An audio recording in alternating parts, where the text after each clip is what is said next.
अस्सलामुअलैकुम to all my friends. कैसे हैं आप? सब ठीक ठाक हैं। आज की वीडियो का टॉपिक जो है MGT 610 final term exams preparation file. ठीक है, तो मैंने सोचा MGT 610 के जो भी जो है फाइनल टर्म एग्ज़ाम्स की जो है प्रिपरेशन फ़ाइल ले आऊँ। तो इसमें लेक्चर हमारे पास जो है फाइनल टर्म में 24, 26, 27, 29, 31, 33 से 38 तक और 43 से 45 तक ये जो है फाइनल टर्म में लेक्चर शामिल हैं। ठीक है, तो ये इसका जो है एंड्स आउट है, ये आप देख सकते हैं। और यहाँ तक ये था, मिड वाला था 20 तक, और यहाँ से 24 यानी जो मैंने हाईलाइट किए हैं ये वाले सारे फाइनल में आएंगे। ठीक है, ये वाले सिलेबस में ऐड हैं। ठीक है, बाकी जो नहीं हाईलाइट किए वो वाले नहीं है, उनको आपने नहीं करना। ठीक है, तो उसके बाद मैंने यहाँ पे अपने चैनल पे प्लेलिस्ट भी बना दी है। यहाँ पे मैंने सारे लेक्चर ये पढ़ाए हुए लेक्चर 24, 26 जो भी है ना सारे, तो ये भी आप यहाँ से भी जो है काफ़ी सारी चीज़ें सीख सकते हैं। ठीक है, MGT 610 ये सारे लेक्चर मैंने वाइज प्लेलिस्ट तैयार कर दी है। तो अब हम चलते हैं अपनी फ़ाइल पे और यहाँ से हम देखते हैं इसका पेपर पैटर्न के MCQs जो है 33 होंगे, 33 मार्क्स के। शॉर्ट क्वेश्चन जो है 4 होंगे, 3 नंबर का एक होगा, तो 12 मार्क्स हो गए। लॉन्ग क्वेश्चन 3 होंगे, 5 नंबर का एक होगा, और ये हो गए 15 मार्क्स। टोटल बन जाता है 60 मार्क्स। पासिंग मार्क्स होंगे 12 और टाइम जो है 90 मिनट्स का होगा। ठीक है, तो ये जो है इसका पैटर्न है। तो अब हम चलते हैं इस फाइल पे। MGT 610 के जितने भी इंपॉर्टेंट सवाल हैं मैंने इसमें ऐड कर दिए, तो लाजमी आपने इसको फॉलो करना है। फर्स्ट हमारे पास सवाल है, definition of greenness includes all of the following except. ठीक है, तो यहाँ पे क्या आ जाता है, flourishing of the non human life on the earth. Second सवाल है, who argued that misrepresentation in the making of a contract can not be universalised. तो यहाँ पे आता है कांट। ठीक है, which of following thinkers believe that there are important connections between the domination of women and the domination of nature patterns of thinking which justify and perpetuate the subordination? So eco-feminists, the destruction of nature that has accompanied male domination must be replaced with the caring and nurturing of relationships with nature is known as dash ethics of caring. ठीक है, 5 सवाल है, the benefits of pollution control should flow to those who have had to bear the external costs of pollution. 6 सवाल है, natural gas leak explosion happened in New London school of Texas in which year, किस साल में, 1937 में। Which of the following is not an objection of contractual theory, manufacturers do not make direct agreements with consumers. 8 सवाल है, under which duty consumer is entered into an agreement under influence of fear और emotional stress, the duty not to coerce. यानी कि जब consumer को डर या emotional stress के अंडर एग्रीमेंट करवाया जाए तो ये कोयरन के अंडर आता है। ठीक है, नेक्स्ट है 9 सवाल, examples of social systems of hierarchy include all except capitalism. ठीक है, इसको छोड़ के। 10 सवाल है, substances that can increase morality rates are known as dash toxic substances. 11 सवाल है, oligopoly market structure is characterised by what number of firms, few large firms. 12 सवाल है, in an oligopoly firms are mutually interdependent because each firm's decision affects the other. Oligopoly में थोड़ी सी firms होती हैं, इसलिए हर firm का फैसला बाकी फर्म्स को इफ़ेक्ट करता है। यही वजह है कि वो म्यूचुअली इंटरडिपेंडेंट होती हैं। ठीक है, 13 सवाल है, price rigidity in oligopoly is often explained by which model, king demand curve model.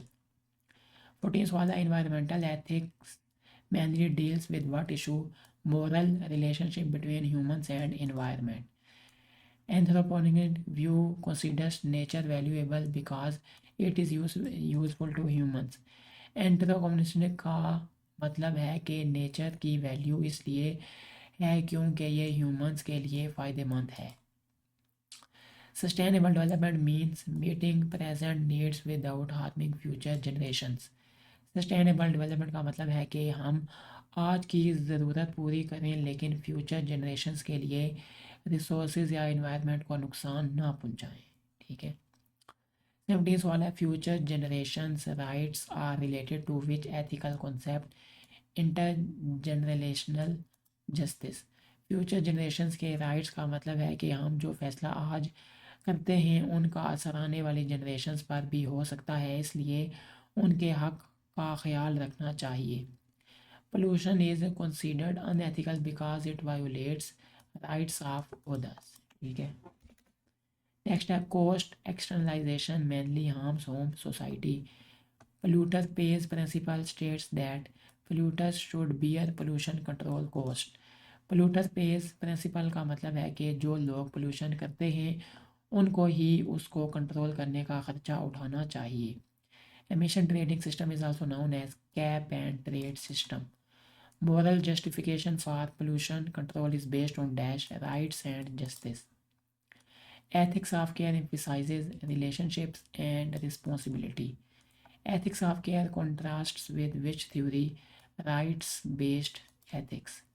Moral decision making in ethics of care focuses on dash context and compassion. Ethical marketing requires providing consumers with dash honest information. Ethical marketing का मतलब है कि companies अपने consumers को सच और clear मालूमात दें, ना कि झूठ या कंफ्यूज करें। Planned obsolescence is considered unethical because it exploits consumers. Planned obsolescence का मतलब है कि प्रोडक्ट्स को जल्दी पुराना या ख़राब दिखाया जाए ताकि लोग दोबारा ख़रीदें। ये कंज्यूमर्स का फ़ायदा नहीं, उनको एक्सप्लॉइट करता है। ठीक है। 28 वाला consumer safety is primarily a matter of dash moral responsibility. Informed consent requires information to be dash accurate and complete. 30 सवाल information asymmetry benefits mostly dash sellers. Information asymmetry का मतलब है कि एक साइड बायर या सेलर को ज़्यादा मालूमात हो और दूसरे को कम। इस सिचुएशन का ज़्यादा फ़ायदा सेलर्स को होता है। Deceptive labelling violates which consumer right to be informed. 32 वाला contract view assumes market transactions are based on dash voluntary agreements. According to contract view, seller's duty is limited to dash terms of contract. Failure to disclose risks violates valid consent. Due care theory emphasizes protection of consumers from harm.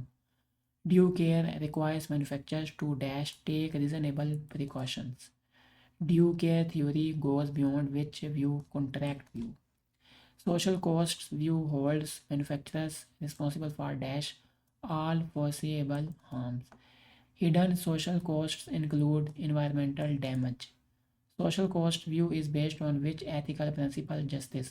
Social cost view का मतलब है कि society पर जो नुकसान harm होता है उसे ध्यान में रखा जाए। ये जस्टिस इंसाफ के प्रिंसिपल बेस्ड है। Misleading advertisements are unethical because they manipulate consumers. यानी कि मिसलीडिंग एड्स अनएथिकल हैं क्योंकि ये कंज्यूमर्स को धोखा देते हैं या उनकी सोच को कंट्रोल करते हैं। Puffery in advertising refers to dash exaggerate claims. Puffery का मतलब है कि एड्स में चीज़ों को ज़्यादा बड़ा दिखाना या एग्जैगरेट करना जो सच भी हो या हल्का सा ओवर स्टेटमेंट हो। Ethical advertising must respect consumers autonomy. Ethical advertising का मतलब है कि एड्स कंज्यूमर की अपनी चॉइस और डिसीजन का रिस्पेक्ट करें। Self regulation in advertising means control by dash industry itself. Advertising में सेल्फ रेगुलेशन का मतलब है कि इंडस्ट्री खुद अपने रूल्स को कंट्रोल करती है, गवर्नमेंट नहीं करती। ठीक है। 45 वाला main advantage of self regulation is flexibility. Self regulation fails when profit motive dominates ethics. Self regulation fail तब होती है जब प्रॉफिट पैसा कमाना एथिक्स अखलाकियात पर हावी हो जाए। Consumer privacy refers to control our personal information. Data misuse violates which right to privacy. 49 वाला job discrimination occurs when decisions are based on dash irrelevant personal characteristics. जब जॉब का फैसला गैर ज़रूरी पर्सनल बातों पर किया जाए जैसे रेस, जेंडर या एज, ना कि स्किल्स और मेहनत पर। ठीक है। Affirmative action aims to dash correct past discrimination. जो लोग पहले नाइंसाफ़ी का शिकार रहे हैं उनको आज बराबरी का मौका देना, यानी पुरानी नाइंसाफ़ी को ठीक करना। तो यहाँ तक हमारे पास जो है MGT 610 के जो है ये सारे सवाल थे। उम्मीद है ये वीडियो आपको अच्छी लगी होगी। अगर वीडियो अच्छी लगी हो तो लाजमी वीडियो को लाइक भी करें, चैनल पर नहीं हो तो लाजमी सब्सक्राइब कर दें और कमेंट करके लाजमी बताएं वीडियो कैसी लगी है। अस्सलाम वालेकुम रहमतुल्लाहि व बरकातहू।